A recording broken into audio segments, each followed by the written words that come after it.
So first, what does it mean to you to be back here in Morgantown amongst all of these players from different generations this weekend? Just simply amazing. I just can't believe how many players have played before me. The different age groups, the different years, it's just mind blowing, fabulous. I'm excited to be here. We were just talking with a woman named Sam who said she was the athletic trainer whenever you had the first dunk in the game in Elkins. Can you take us through that moment? I'm sure you get asked about it all the time. Oh my gosh. So, not having a good game at the beginning, just starting out playing, and the funniest thing, I said, you know what? I'm just going to slam dunk today. I'm just going to do it. And what happened was Lisa Ripple took the ball out, and we had an inbound pass thrown in, and I just took off. I said, oh, this is going to happen. It's got to happen. And so when she threw that pass long, I received it, got it, and I said, it's going up, let's go. In my mind, I wasn't really thinking about it, but it just kind of just happened. And after that, it was just amazing. That long pass, after we took the ball out, it was amazing. It was just great.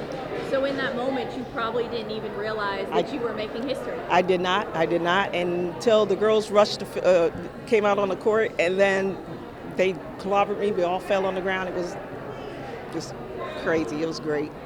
So this event, why everybody's here this weekend, in part to honor Kitty Blakemore. What can you just say about how much she meant to this program? I'll tell you what. We go back all the way back to Title IX when that all was coming into play with the women back then, and then bringing us in, me and my sister Marva, to play for Coach Blakemore. I just think she has done so much for women's basketball. To this day, it kind of gets me a little teary-eyed because I do miss her, but she's a great woman, good coach overall. What was she like as a coach? Because we were used to the Mike Carey days, him out there screaming. What was she like as a coach? She was stern. She never cussed. She never said a bad word, but you could tell on a bad day, or if we were having a bad practice, we were hitting the line. She was like, get on the line. And we'd get on the line, and she said 30 seconds up and back. And she started at 5 and counted down from the time we took off. So there was no 30 seconds. It was 5, 4. By the time we got half court, we were back on the line again. But she was a good coach, real good coach, good fundamentals, good teaching skills, and just a great woman overall. It seems like everyone we talk to refers to her as such a mother figure in her life for things she did far beyond the court for you guys. Yes, I agree with that. Yeah, I totally agree with that. Yes, she was.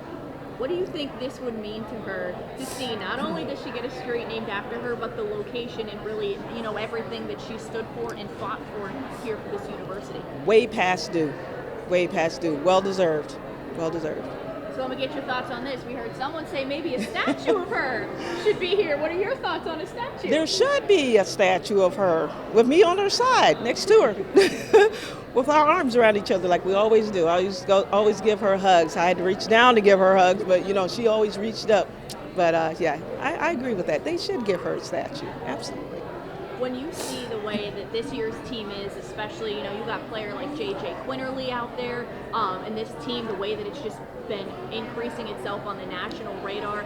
As a player, what does it mean to you to see the success of this program 50 years later? Hey, I'll tell you, it's grown tremendously. I'm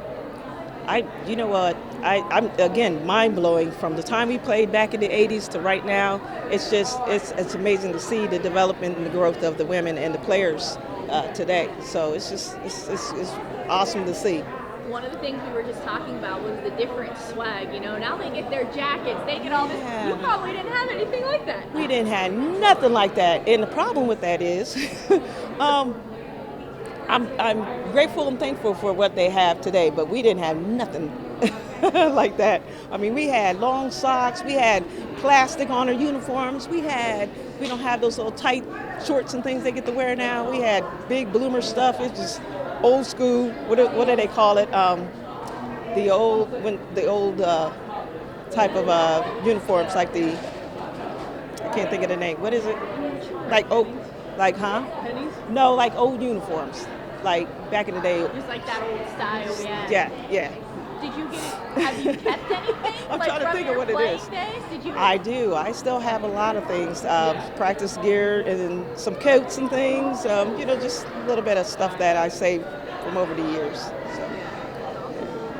What does a day like this mean to you think a program or the program at large, right? To see all of these alumni come back and that sort of thing and celebrate 50 years of it? I think it's great. This is awesome to bring everybody back, to come together like this and just celebrate the 50 years, or it could be 1 year, it could be 2 years, 3 years, but this is just awesome. It's great to see. Obviously now we know how important Kitty was and her legendary status here, but did you know at the time when you were playing for her that she was a legend, especially around Morgantown and WVU? Did I know that she was a legend? Oh yeah, yeah, I knew that. She's been a legend from day one. Love Coach Blakemore. Loved her. Yeah.